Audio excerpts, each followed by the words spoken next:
राष्ट्रीय स्वयंसेवक संघ डीडीहाट के द्वारा नए वर्ष के मौके पर राष्ट्रीय स्वयंसेवक संघ का पथ संचलन किया गया। शहीद चौक के पास महिलाओं के द्वारा पुष्प वर्षा कर स्वयंसेवकों का स्वागत किया गया।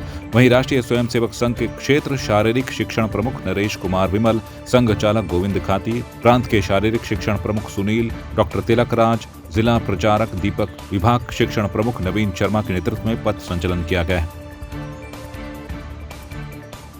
पौड़ी जिले के सतपुली तहसील क्षेत्र के अंतर्गत सतपुली उलखेत चौमासू मोटर मार्ग पर एक बोलेरो वाहन अनियंत्रित होकर नया नदी में जा गिरा, जिससे वाहन चालक की मौके पर ही मौत हो गई। सीओ सदर पौड़ी प्रेमलाल टमटा ने बताया कि दुर्घटना में चेतन की मौके पर ही मौत हो गई, जबकि अरविंद गंभीर रूप से घायल हो गया, जिसको उपचार के लिए चमोली सैंड चिकित्सालय में भर्ती कराया गया है। घायल की स्थिति को देखते हुए हायर सेंटर रेफर कर दिया गया। ये चौमासू वाले रोड पे गाड़ी जा रही थी और जैसे इन्होंने पहला जो मोड़ है वो मोड़ को जो है क्रॉस कर रहे थे, तो उसी क्रॉस करने के बाद गाड़ी जो है अनियंत्रित हो गई और नीचे जो है सीधा नदी में जा गिरी है, जिसमें 2 लोग सवार थे और एक आदमी की जो है मौके पर मृत्यु हो गई थी, दूसरे को जो है हाई सेंटर के रेफर कर दिया गया है। लेकिन स्थानीय लोगों को भी काफ़ी हम आभार प्रकट करते हैं। साथ साथ जो है हमारे पुलिस ने फोर्स ने काफ़ी उस पर जो है रेस्क्यू किया है। इसमें एसडीआरएफ मौके पे थी, कांटा डाला गया, उसमें से जो है गाड़ी को खींचने की कोशिश करने, लेकिन काफ़ी अंधेरा भी हो चुका था। लेकिन जो खबर मिली है, खबरों के अनुसार मात्र उसमें 2 आदमी सवार थे। जो आदमी जो है जान की सुरक्षा सबकी जो है सबसे पहला प्रथम कर्तव्य पुलिस का है। तो दोनों आदमी में से एक ही डेड बॉडी थी और एक जो है घायल अवस्था में, तो घायल को जो है तुरंत हॉस्पिटल भिजवाया गया था। दोनों लोग चौमासू गांव है, उसी गांव के दोनों लोग जो है, एक की उम्र जो है लगभग 28 वर्ष थी, एक 34 वर्ष थी।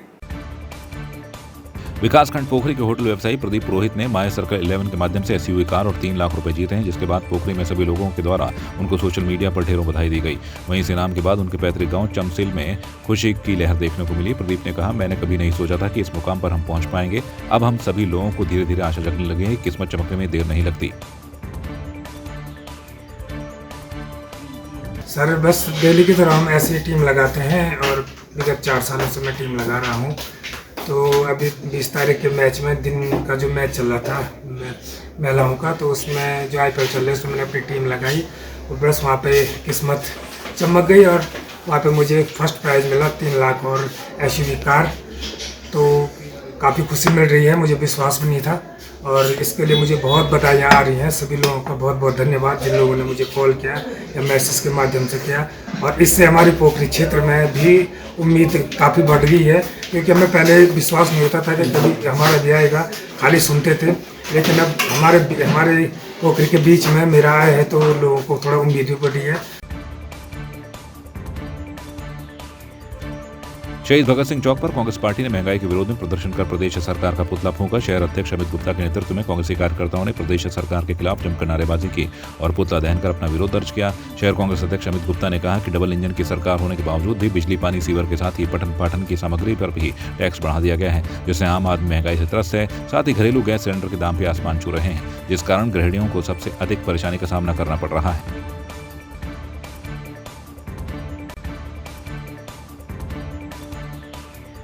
जनपद पौड़ी जिले में हिंदू नव संवत्सर 2080 के चैत्र प्रतिपदा के अवसर पर कलजीखाल प्रमुख बीना राणा ने विकासखंड कलजीखाल द्वारा मां भुवनेश्वरी मंदिर सांगुड़ा बिलखेत में निर्मित सुरक्षा दीवार, फेंसिंग एवं मंदिर से घाट तक सड़क निर्माण कार्य का विधिवत लोकार्पण कर मंदिर समिति के सुपुर्द किया। मंदिर प्रांगण में पंडित गणेश सेलवाल द्वारा विधि विधान पूर्वक मंत्रोच्चारण के साथ पूजा अर्चना की गई। इस अवसर पर प्रमुख बीना राणा ने अपने संबोधन में कहा कि इस प्रकार के आयोजन से हम अपनी भारतीय संस्कृति को जीवित रख सकते हैं। हमें अपनी देवी देवताओं की हमेशा पूजा करनी चाहिए। उत्तराखंड सरकार के 1 वर्ष पूर्ण होने पर कांग्रेस पार्टी ने सरकार को विफल बताया है। कांग्रेस शहर अध्यक्ष अमित गुप्ता ने सरकार के 1 साल को विफल बताते हुए कहा कि आज प्रदेश की जनता महंगाई से त्रस्त है और जहां एक और कॉपी किताबों की दरें बढ़ा दी गई हैं, वहीं शराब को सस्ता कर दिया गया है, जिससे यहाँ का युवा नशे की ओर बढ़ रहा है। देखिए, जैसा कि आप जानते हैं कि प्रदेश सरकार को 1 साल कल पूरा होने वाला है और प्रदेश सरकार ने जो पहला बजट जो अपना रखा है, जो गैरसैंण में रखा है, वो बिल्कुल ही नकारात्मक बजट है, जिसमें शिक्षा, स्वास्थ्य, बिजली, पानी, गैस सिलेंडर, इन सब चीज़ों पे महंगाई लगातार बढ़ा दी गई है।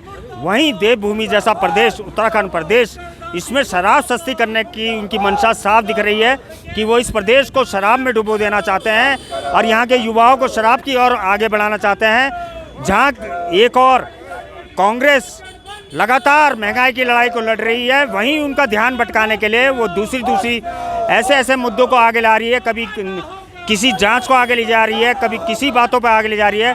अंकिता हत्याकांड का खुलासा आज तक नहीं कर पाई है, पेपर लीक मामले में आज तक आरोपियों को बंद नहीं कर पाई है।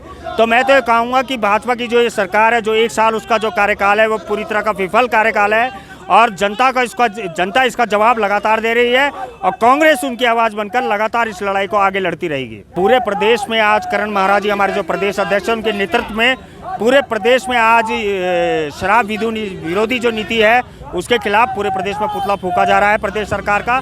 और हमारी आगे की जो नीति है वो इसी प्रकार की रहेगी कि हम महंगाई के खिलाफ लगातार लड़ते रहेंगे जब तक ये भाजपा सरकार होश में नहीं आती।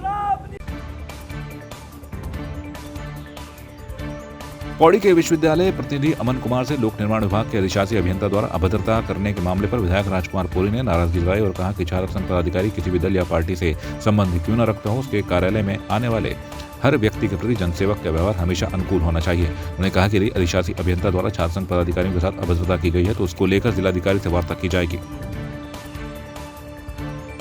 संबंध में मुझे कोई जानकारी नहीं थी, लेकिन आपके माध्यम से मुझे पता लगा। और यदि अधिकारी ने इस तरह के अशब्दों का प्रयोग किया है आम जनता के लिए, पौड़ी के लोगों के लिए, तो ये वास्तव में एक बड़ी गलत बात है और अधिकारी को इस तरह के शब्दों का प्रयोग नहीं करना चाहिए। इस संबंध में मैं जिलाधिकारी से बात करूंगा कि अगर ये ऐसा प्रकरण आया है तो इसलिए ये जांच का विषय है और इसमें तुरंत अधिकारी के खिलाफ कार्रवाई होनी चाहिए। जैसे कि हमारी पूरी टीम उस दिन एक्शन साहब को निमंत्रण देने के लिए गई थी छात्र संघ उद्घाटन समारोह का, और इन्होंने मतलब हमारे साथ मतलब वहीं से बदतमीजी करी और हमें बाहर वहीं से भगाया और उल्टे शब्दों का प्रयोग किया, जिससे कि हम काफ़ी आक्रोशित हैं और हम चाहते हैं कि इन पर सख्त से सख्त कार्रवाई हो, ताकि क्योंकि जिस प्रकार हम लोग ऐसे पदाधिकारियों के साथ ये ऐसा व्यवहार कर रहे हैं तो जो आम जनता या फिर आम आदमी जो भी इनके यहाँ जाता होगा तो उसके साथ ये कैसा व्यवहार करते हैं आप खुद ही सोच सकते हैं। इन्होंने तो पहले तो हमें प्रशासन की धमकी दी कि मैं प्रशासन को बुलाऊंगा कि तुम ऐसे बदतमीजी कर रहे हो मेरे साथ, जबकि हमने कुछ इनके साथ बदतमीजी नहीं करी। हमने अपना प्यार मोहब्बत से गए थे इनके साथ बातचीत करने के लिए और इन्होंने हमारे साथ ऊंची आवाज़ में बात करी। उसके बाद हमारे पदाधिकारियों ने इनसे बात करी, उसके बाद ये हमें प्रशासन की धमकी देने लगे और कहने लगे कि मैं अभी प्रशासन को बुला के तुम्हें अभी अंदर करवाता हूँ।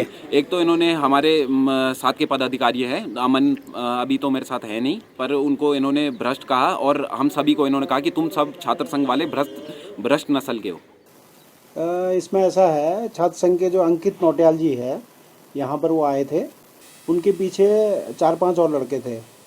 तो छात्र संघ अध्यक्ष का ये कहना था कि साहब आपसे कुछ बात करनी है। तो मैंने सर्वप्रथम तो क्योंकि हमारा ये मार्च चल रहा है तो मैंने कहा वित्तीय वर्ष की समाप्ति पर मैं अभी आप कुछ दिनों के बाद मुझे टाइम दे दें, लेकिन उनके द्वारा ये कहा गया नहीं 5-10 मिनट बात करनी है। तो मैंने ये कहा कि आप जो साथ में जो लड़के हैं उनको पीछे रखिए और आप मेरे से बात कर लीजिए। तो इतने में जो है उन्होंने ये कहा कि भाई ये लड़के यहाँ पर क्या करेंगे, ये छात्र संघ के ये है। तो इस बीच क्या हुआ कि पीछे से जो लड़के थे वो हल्ला गुल्ला करने लग गए। हल्ला गुल्ला करके जो है वो पहले तो वो कहने लगे कि यहाँ जो है तमाशा कर रखा है इन्होंने, ये कर रखा है फलाना, हमसे बात नहीं कर रहा है। जबकि मैंने बोला उनको कि मैं 5-7 मिनट आपको देने के लिए तैयार हूँ, एक आदमी आ जाए यहाँ मेरी शालीनता से बात करें। तो इतने में पीछे से हल्ला गुल्ला करके जो है उन्होंने बोला कि भ्रष्टाचारी ये मुर्दाबाद और ये भ्रष्टाचारी को भगाओ। अब एक आदमी शालीनता से यहाँ कोई काम कर रहा है, 1-1.25 साल मुझे यहाँ हो गया, तो जब भ्रष्टाचारी की बात आई तो मेरे मुंह से ये निकला कि भाई मैं भ्रष्टाचार नहीं, तुम्हारी नस्ल होगी भ्रष्टाचार। तो ये बात हुई थी और इससे ज़्यादा कोई बात नहीं। फिर बाद में हल्ला गुल्ला करके वो लोग यहाँ से चले गए। जी, हम पौड़ी के निर्माण खंड में आज मुख्य अधिशासी अभियंता से मिलने के लिए गए थे। हमारा उद्देश्य यह था कि हमारा 25 तारीख को होने वाला छात्र संघ का जो उद्घाटन समारोह है उसमें उन्हें हमने आमंत्रित करना था। मुख्य उद्देश्य हमारा यही था। जब हमारे एक साथी द्वारा उनसे पूछा गया कि सर कितना समय लगेगा, तो उनके द्वारा बदतमीजी की गई। मार्च फाइनल चल रहा है, मैं काम कर रहा हूँ, मेरे पास समय नहीं है, ऊँची आवाज़ में बात की गई। जब मेरे द्वारा ये बात सुनी गई तो मैंने उनसे प्रश्न किया कि आप किस तरीके से बात कर रहे हैं, ये आपका बात करने का तरीका एकदम सही नहीं है, आप धीरे भी बात कर सकते हैं। तो मेरे साथ में उनके द्वारा थोड़ा बदतमीजी की गई। साथ ही हमारे साथ में जो विश्वविद्यालय प्रतिनिधि अमन कुमार थे उनके साथ उन्होंने धक्का मुक्की करी और उनको कुछ अभद्र शब्द कहे जो कदाचित सहनीय नहीं होंगे। उन्हें कहा गया कि आपकी नस्ल ही ऐसी है, क्या एक अधिकारी जनता के लिए इस प्रकार के शब्दों का प्रयोग करेगा? जनता की समस्याओं का वो समाधान कैसे करेगा जब वो जनता की किसी बात को सुनने के लिए तैयार नहीं होगा? बीजेपी मसूरी मंडल ने विधायक निधि से छावनी क्षेत्र के 6 आंगनबाड़ी केंद्रों में नन्हे बच्चों के लिए खेल सामग्री व अन्य सामान वितरित किया।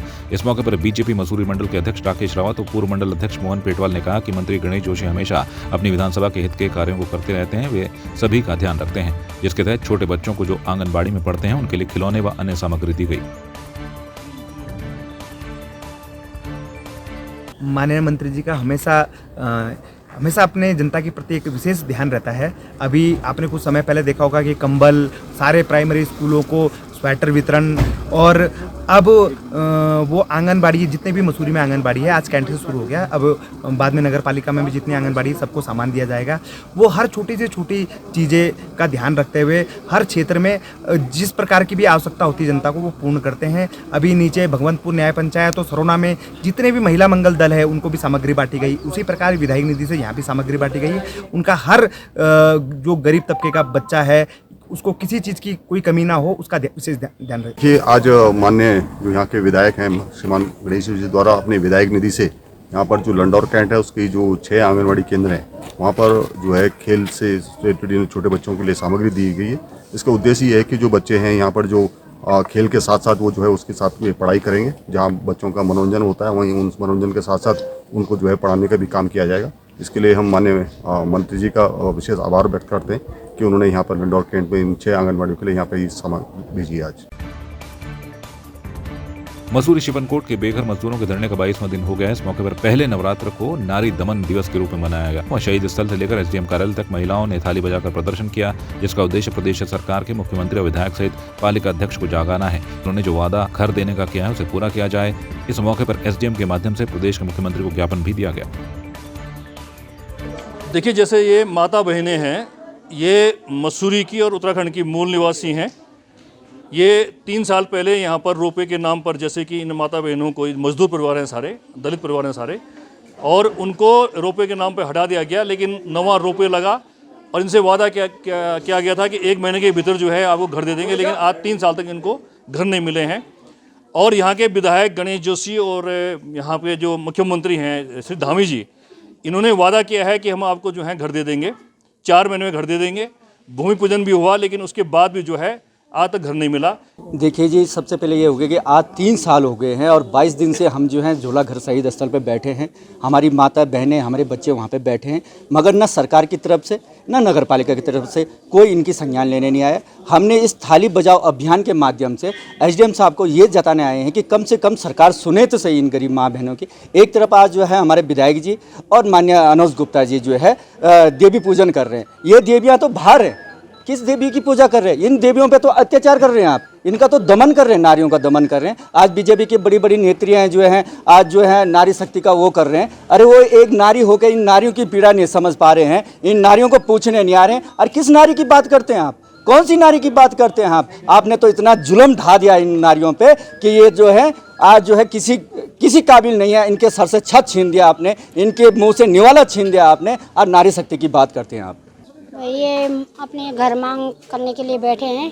आज 21 दिन हो गए और 21 दिन से अभी तक ना हमारा विधायक जी सुन रहे, ना अध्यक्ष जी सुन रहे। तो हम मुख्यमंत्री के लिए ज्ञापन देने आए हैं एसडीएम के पास, और कहीं हमारी सुनाई हुई। और विधायक जी और अध्यक्ष जी तो अपने माता पूजो कैसे पूजन कर रहे हैं ये नहीं देख रहे। सबसे बड़ा 3 माताओं को पूजा करो, उनका बहुत पुण्य मिलेगा। ऐसे अपने घर में पूजा करके कुछ नहीं मिलना है उनको। एक तरफ से उनको पूजा कर रहे हैं, दूसरी तरफ से वो अपनी अन्याय कर रहे हैं। इससे जैसे हम मांग रहे हैं कि हमें घर दे। ये शिफनकोट के जो विस्थापित लोग हैं उनके लिए जो है अभी हमारी मीटिंग भी रखी थी नगर पालिका और हंस फाउंडेशन के बीच में। ये बात आई थी कि जो अगली बोर्ड मीटिंग होगी उसमें बोर्ड प्रस्ताव आ जाएगा नगर पालिका से। दोनों के में बात हो गई है और जल्दी इस पर आगे की कार्रवाई भी होगी। 3 अप्रैल को एक दोबारा दूसरी मीटिंग भी होनी है उस जगह पे। तो नगर पालिका के द्वारा लैंड जो चिन्हीकरण भी कर दिया गया है और डिमार्केटेड लैंड है, तो एक MOU तैयार होना है उसके बीच नगर पालिका और हंस फाउंडेशन के बीच में, जिसके बाद आगे की कार्रवाई की जाएगी।